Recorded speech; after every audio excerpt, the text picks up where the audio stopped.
You're listening to Two Guys Talking Wine with Michael Pinkus and Andre Prue. Michael. Andre. We're doing it in the backyard. We're still talking about podcasting, right?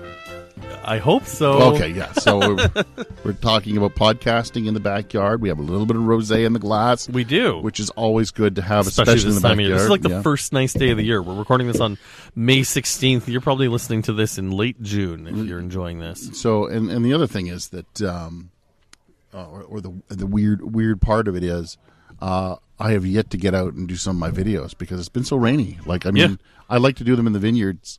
This has been a complete and crap spring. It's just been the rainiest, and it just when you think, okay, it's going to be nice tomorrow, I hope, it's like, whoop, nope, not going to do it. It's going to rain in the middle of the night like it did last night. So, I mean, I guess we're definitely not talking local because there hasn't been a whole lot going on. Like at the time we're recording this, I don't even know if I think bud break is kind of just. I think I've seen some green stuff in the vineyard, but I'm a little. Today I'm a little embarrassed because I brought you this.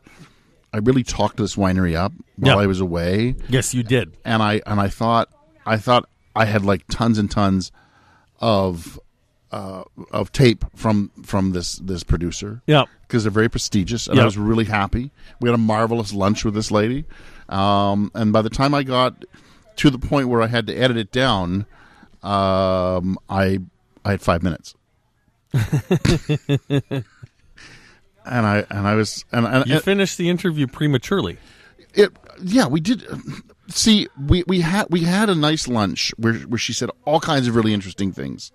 We had a nice discussion after lunch over coffee where she said other great things, and then like halfway through it, I'm like, wait. Were you recording during those conversations? No. Michael, always be recording. Thank you. You brought the Zoom recorder with you. Thank you, Alec. So I after this one, I always had it on hand. So all my other recordings are like 10 minutes, 12 minutes, 20 minutes. Yeah. This one, with one of the most interesting people in Bordeaux, I got 5. So I apologize. And it's part of road recording, right? Yes. You don't realize all the time that you've got your recorder with you. You get wrapped up in the conversation. I mean, it takes a bit of a habit to do that. Yeah. Like when I was in Portugal, and then you end up with a bit of the other problem. I'm actually still in the process of editing because at my tasting at Anselmo Mendes was.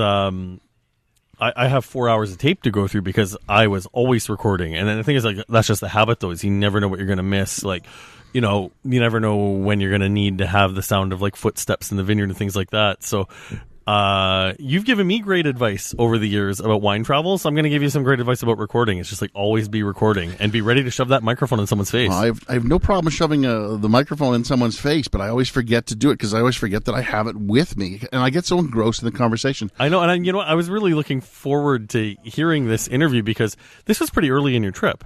That's the problem, right? I wasn't really thinking about it.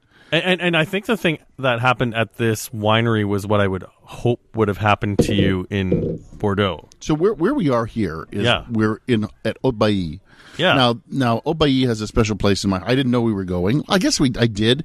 I had a calendar. I very rarely looked at it because it's not like it was going to change. I was with Krister. He was the leader of the thing. He had the calendar where he needed it, and he just he said, "Here's where we're going." Haut Bailly was the first wine I ever had that was from my own vintage year. All right, so 1970. And just so we're not taking it for granted, where is Haut Bailly? So it's in Bordeaux, and it's Left Bank. Left Bank, Bordeaux. Yeah. Is it one of the Grand Cru Classé chateaux? I don't think it is. Okay. No. So give me So it's not, but it could have been. I think it comes after the Grand Cru. After classification. That's why it's not classified, but it has vineyards that could have been classified. Interesting. So today we're talking to, I was talking to Veronique Sanders, who is the president at Haut Bailly, and you know what? We've talked enough here. Okay. You can talk about pricing. I know you want to get into pricing. I so badly do. So, but first, I think what I really want to do is I want you to put like your owner's hat on. Okay. because we're going to start with an easy one. While I was in Bordeaux, what did I not see on bottles of wine? Oh, that's a good question.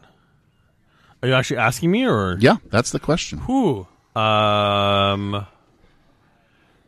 don't know. No, like back labels. Screw caps. Oh! I see where you're going. And I had Veronique ask about that. The difference between screw caps and corks is just on the type of wine. For white wine, rosé, early wine, consumption wine, screw cap is fantastic. And lots of people, my neighbor is using screw cap. But if you have wine which are supposed to age for a very long time, so far, cork is better. I think the Australians would argue with you about that. Well, and I do believe the science is there that says under screw cap the wine is going to age almost indefinitely. I don't think so, because the acidity and the alcohol will attack what is in the screw cap. And if you want to keep a wine for example, we had a wine over 40 years, and I'm not even talking about wines of 60, 70, 80 years. So far, cork is better. So I know you're always a big fan of like asking people to show the science and show the control group, like, and you know, when the psychologist asks you who hurt you, we know it was Noma cork. Yes. And I think that's completely fair to be skeptical of closures. I recently opened up a Bouchard NAA Feast 2020 Meursault that I brought back from Burgundy, and that bottle was corked the moment I picked it up at the winery. Yes. And Meursault is one of the appellations in Burgundy where you might want to hold the bottles for 10, 20 years, depending on how old and nutty you like your Chardonnay. But the thing is, cork, that wine's ruined the moment you put the closure in. So, I want to start by saying I really had a lot of respect for Veronique, but yeah, these are people who've been doing it a long time. We're certainly not questioning the owners here. I still question whether she's right about the acidity attacking the closure, the little piece of, look, I'm going to call it sponge. It's like styrofoam or whatever it is. But I think they've done enough. But this is what I was going to ask you. Like, this is where I was going with how I started that is, I think we need to find a winery that's been using screw caps for 40 years. And I don't think screw caps have been around for 40 years. Look, I think we've got wineries in Australia that have been doing it. I don't know who we'd reach out to. Who's been using screw cap long enough in Australia, because they, you know, like Hills of Grace, that's an expensive bottle of wine. That's not a cheapie. No. And that's under screw cap. I think the only Penfolds that are not under is under Grain. The Grange is still under cork. Yes. And RWT are the only two. And the only reason that they are is because if they move them to screw cap, I think their base will revolt, because people, it's that romance. Okay, but on the other side though, so Jim Barry, I think, I believe they're still rep by Family Wine Merchants, has the Armagh. Yeah. It retails for $500 and so from the LCBO screw cap. Yeah. It's their icon wine. It's their halo Correct. wine. If you look up Hills of Grace, Hills of Grace is probably in the 500 range, if not more. But that being said, like, as much as we're having this conversation right now, like, I love Diam corks. I love the way that they feel. I'm at the point where, you know, I've got my cellars getting about 10 years deep in Niagara, and the people who switch to Diam, even the Diam 3s and the Diam 5s, the wines from 16 Mile. And when we did that Chardonnay tasting 3 or 4 years ago with Christine from BC, the best wine on the table was the 16 Mile that was a little bit older, but was also sealed with a Diam cork. I do think if you're using just natural from the Portuguese tree cork, you should probably reevaluate what you're using. The technology is shifting. Yeah, I'm all for Diam corks. Like, don't get me wrong. I like seeing them when I open a bottle of wine and I see a Diam. I'm like, yep, I'm happy. I'm happy that they're at least investing in that. Well, I am a marketing guy too, and I fully recognize that like that sound and the feeling of the corkscrew going into the bottle is a lot more fun than just twisting the cap. Do you know what? I'm starting to find the romance in that of the crack of the screw cap. I'm okay with it. All right. So I guess that's where we go with that one. I just want to discuss that with you because I thought as somebody who is making wine, and a lot of yours is I think you have your Chardonnay under Chardonnay's under cork. Pinot Noir is going to go under cork. When Pigs Fly goes under screw cap. See, so you're kind of following her.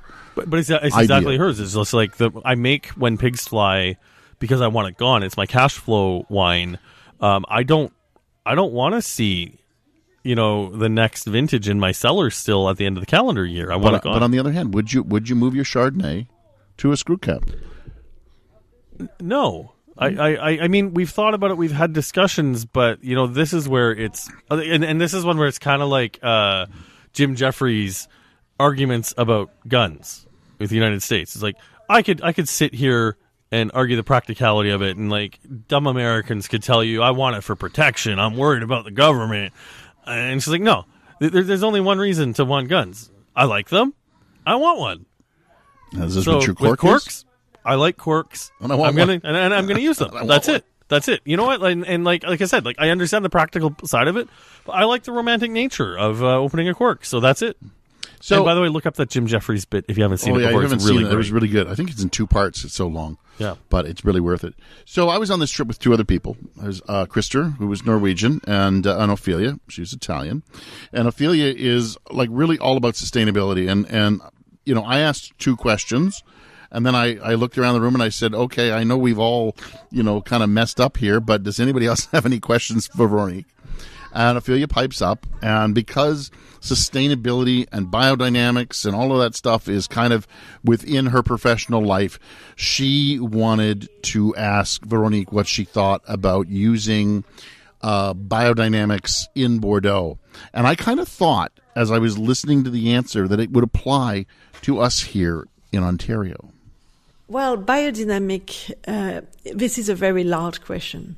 I think the great thing of biodynamic is that it makes you think, it makes you try, it makes you test things.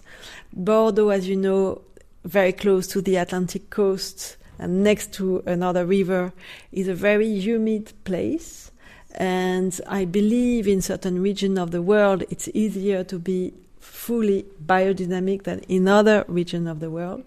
Bordeaux is definitely not the easiest place to run biodynamic. We did tests during almost 10 years, and we are still trying to improve and go above that and do even better, because biodynamics is not always taking into consideration the carbon footprint. And what we want to have is a model which is even better than that. So it's not easy. We are still searching, still learning, and we'll get there hopefully one day. I've always felt like, because I talk to a lot of farmers, it's one of the nice things about being a virtual winery is, I've dealt with farmers on the bench, farmers in Niagara on the Lake, and I'm really speaking to the farmers. And I think another thing is a personal philosophy of mine is when I'm speaking to an expert in their field, I really defer to their expertise. Like when I bring a plumber into my house, I would never imagine to tell them to do what they're doing. I might ask questions about why they're doing what they're doing, and that's just my innate curiosity. Yeah, just curiosity. So this is why I'm speaking this carefully, is there are some people in Ontario who I find speak definitively about the type of farming that they're doing, and I think that's a bit of a mistake, because I don't think we've completely figured it out. When I started writing about wine in 2010, we had 2 biodynamic wineries that were proudly biodynamic, Southbrook and Tawes. Tawes, I don't even think is organic anymore, so they've abandoned biodynamics. Southbrook is still maintaining its organic certification, and I believe it's still biodynamic for their estate wines. Malivore was organic. I think they were always a little bit more quietly organic. but, they ended up losing their certification because of a tough vintage. So I deal with Irv Wilms at 4 Mile Creek, right in the center of Niagara-on-the-Lake. And I know dealing with Irv in particular, I deal with Irv because I like the way the Chardonnay tastes from his vineyard because of what Thomas has managed to do with it. And obviously I want my farmers to be sustainable. Like the whole idea of maintaining a vineyard, sustainability has to play in it because you want your vineyard to come back every year. You want your vineyard to be healthy every year. And you want it good for the next generation. And that's it. And if your vineyard isn't healthy, you're not going to make money. But at the same time, putting stuff into the vineyard, like I think this is just one of the misnomers is people picture conventional farming as you load your tractor up with goop, you fill your vineyard, and you get 100 tons per acre where, especially when we're dealing with smaller farmers here, the vineyard inputs cost money. So in a year like 2020 or 2016 or 2012, those very hot, dry years, it's great for the farmers because they don't have to do a lot of spraying because Mother Nature is giving you a good hand of cards. In a tougher year, you have to do a little bit more.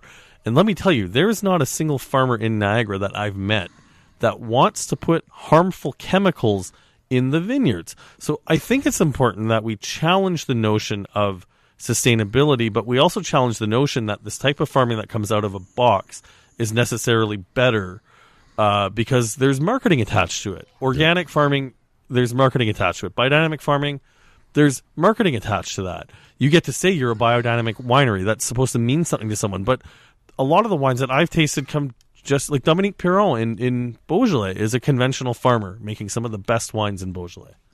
I remember when I was in Cyprus, we had one guy who said, look, I used to put organic, and he says, I'm still organic, but I used to put organic on the bottle, and I got all many questions, and everybody had, everything was, there was so much controversy around just the words organic and sustainable. He said, you know what I get a lot out of? Vegan. Yeah. I get more people who are like, oh yeah, vegan, that's great, right? And nobody's like questioning him. But organic, if you don't put it on the bottle, I think most people assume you're probably working in a sustainable way.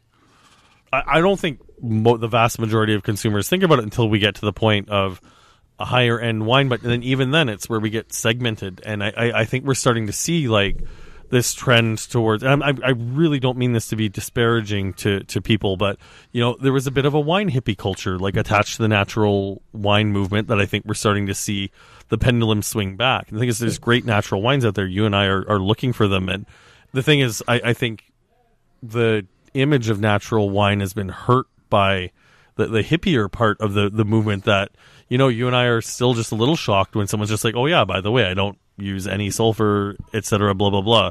But it's all marketing around that. Well, I believe there are places in the world that can get away with going biodynamic. Well, farm to what Mother Nature gives you. I still don't think Ontario is the place because, as Veronique said, they have a lot of humidity, and that plays a role in what's going on. And we have a lot of humidity, and that's it. And all biodynamics and organic does is it limits what you can do in the vineyard to save it. Yeah, correct. So we're gonna move on. I want you to know that we like.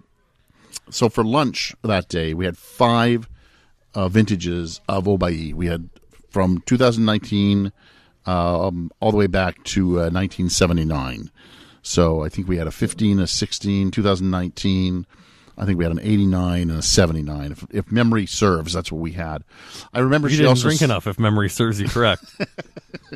I also remember that there was supposed to be a champagne on the table, but champagne in Bordeaux, interesting. It broke my heart because she goes, "Oh, we were supposed to start with champagne, but we're running late, so we'll cancel the champagne." I'm thinking, I don't want to cancel the champagne.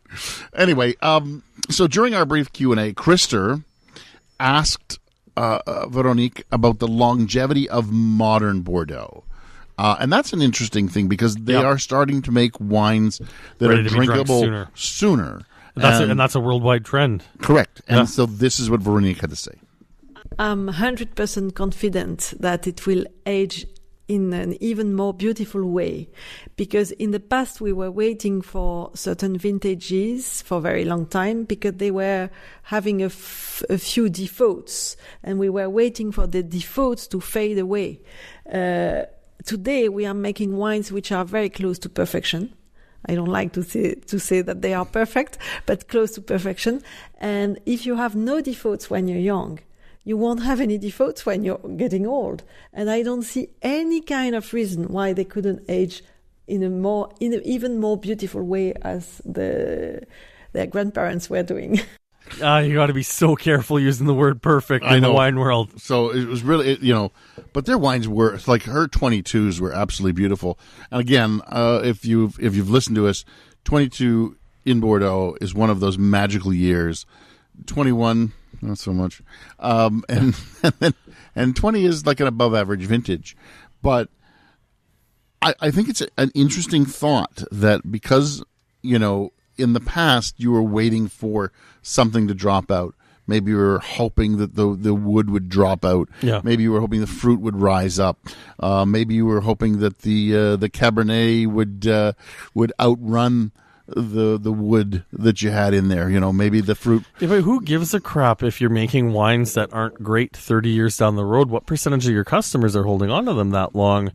And I saw it in Burgundy as well, talking to Pascal Marchand about his approach to winemaking. Like, he's doing very few even punch downs and pump overs now, and just allowing the fruit to extract from the cap, make sure your cap's healthy. And, as a result, you're getting wines that are way more elegant with a lot less tannin, that are easier to drink when they're young. And I asked basically the same question to him is, how are your wines going to age? And he's convinced that they're going to age just as well as if you had extracted the tannin.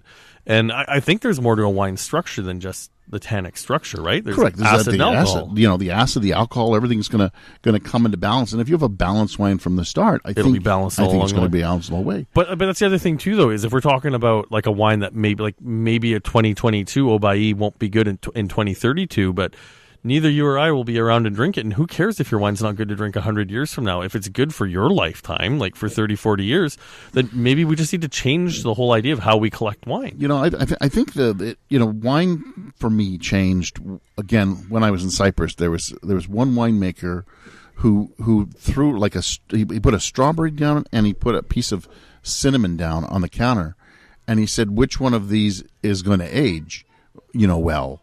And everybody's thinking, well, the cinnamon stick is going to outlast the strawberry. But he's like, no, that's not how it works. Your wine ages better if it changes over time. The cinnamon stick will always be a cinnamon stick. But if you don't have fruit in your wine, then don't expect it to evolve over time. 100%. And be better, because it won't be. 100%. And then so that's what we're looking at. And I think it's because Bordeaux, as long as they, shy away from too much wood and hiding that fruit that they get, then I think everything will be fine. And there were some old wines that I tasted while I was there. They were still very woody. They were still very, somebody said, oh, this was not a very good vintage, and you could taste that it wasn't a very good vintage. And they were trying to cover it up with wood. Yeah, and they're trying to cover it up with wood, and you can't. And I think that's maybe that's also what the younger generation is tasting, right? Maybe they're tasting wood and they're like, well, I thought this was grapes. I thought this was fruit. Yeah. I can't explain the younger generation because they drink de-alkalized wine. That's anyway. That's a separate topic. But what I want to really do is get to the meat of our discussion here, okay. Which is, when you talk about wine, when we go to wine events, there's always somebody who's done wine versus wine, right? Bordeaux is considered the pinnacle of the wine world. The Judgment of Paris. Correct, right? And then we were at the Chadwick tasting. Yep. And they did the same thing. They did tasting their wines, of Berlin. The tasting of Berlin. Everybody wants to beat Bordeaux. Everybody wants to beat Bordeaux. And I've often wondered, what did the Bordelais think of that? Like, are they like, just leave us alone. Let us do our own thing, and you guys do your thing, and then we'll be. So I came out and I just said, Veronique, what do you think of that? And here's what she had to say. So Bordeaux is considered like a top wine producer around the world. Everybody wants to compare themselves to Bordeaux. What does Bordeaux actually, as a Bordeaux producer, what do you think of that? Like, would you not want to be there? Are you happy to be at the top of the pyramid where everybody's trying to knock you off? Or are you like, I wish we were not there so that, we could just do our own thing and be Bordeaux. When you're a leader in any kind of category, it gives you a responsibility. It gives you the challenge also to stay up there. And it's never easy because everybody's watching you and you're always criticized. And even if you do great, everybody wants to shut on you.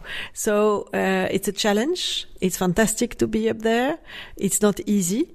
But I think Bordeaux is producing actually today wines of an incredible level of quality, in great quantity, and not another region in the world is able to do that. Being at the top of the pyramid, I'm going to use this as a segue into what I wanted to talk to you about with Haut Bailly, because this was early on in your trip. You and I talked a lot over Messenger. Now, going back, we've done a few hundred episodes of this podcast. We can go back and there's episodes where categorically you've said there's no wine on the planet worth more than $35 a bottle. Let's factor in inflation from a few years to maybe $45 a bottle. Your trip to Bordeaux was very expensive for me because you would tell me about these wines you were very excited about, and I would add them to my futures orders. So I've ordered the Haut Bailly 2, which comes in at just under $100. But let me just ask you, has the needle moved a little bit for you now, having had a chance to taste some of these Halo wines? So, yeah, yes and no. I still believe that you can find really great wines under $30. Yeah, but that's why you and I do this, is those are the wines we're looking for. But I think I've mentioned, I was at a lunch with Danny Roland, and we tasted, I tasted a bunch of wines from their what they call the Roland collection. And the Clos de Sarp at €58 for the 2022, I bought it. I actually went out and bought 3. I didn't just buy, That's $90 a bottle at the current exchange rate. So I was like, this is a fabulous bottle of wine. And even the 21, which was, not a great vintage, but how they had manipulated or created that bottle of wine. I don't want to say that they manipulated it, but they did. The way they made it was so wonderful that it was worth its €50. And so, I love that you've had that moment, not just because it's not at all because I want to say I told you so, but if anything, because I feel validated in the fact that I'm still. I guess I want to make this clear to the listeners as well, as I'm still looking for that great $20 bottle of wine. When I see Zonte's Footsteps at the LCBO and the new vintages there, fill my glass. I am there right away. Absolutely. But I love their stuff. On the other side of the coin is when you're looking for that wine for that great occasion, whether it's, you bringing a bottle of Ridge Montebello to my house when we said goodbye to my dear departed Henry, or, opening up a bottle of Henry Giraud when I get a new job. It's nice to have those celebration wines and knowing that penny for penny you're getting something that's really amazing. Yeah, I and I brought over that Fontenille, which was, I think it was €28 now that it really comes down to it. Yeah, I went and bought a bottle of the 2021 vintage currently available at the LCBO. There's only a handful of bottles left. I went to the Oakville store. It's about $45, and that penny for penny, I think you said 21's not a great vintage. Did you try it? You opened it? Yeah, I opened up a bottle. It was great. Yeah. Tannins were a little firm, but I don't think it's a 10-year wine, but I think it's a 5-year wine. Yeah, it's Fronsac, right? Fronsac is one of those undiscovered. This is the undiscovered country. It's the Star Trek of wines. Yeah. So, but maybe I found that some wines are worth it. Am I going to do it all the time? No. No, but nobody should. I think that's the problem with a lot of these wines, is one of the reasons with, the self-inflicted wound that's happening in Bordeaux is some of these wines have gotten so out of reach, and they were all being purchased by a group of ultra rich, not even the 1%, the 0.1% that were buying these to be their daily drinkers. The thing is, I wish I could buy a couple bottles of Latour to put into my basement and save for a special occasion.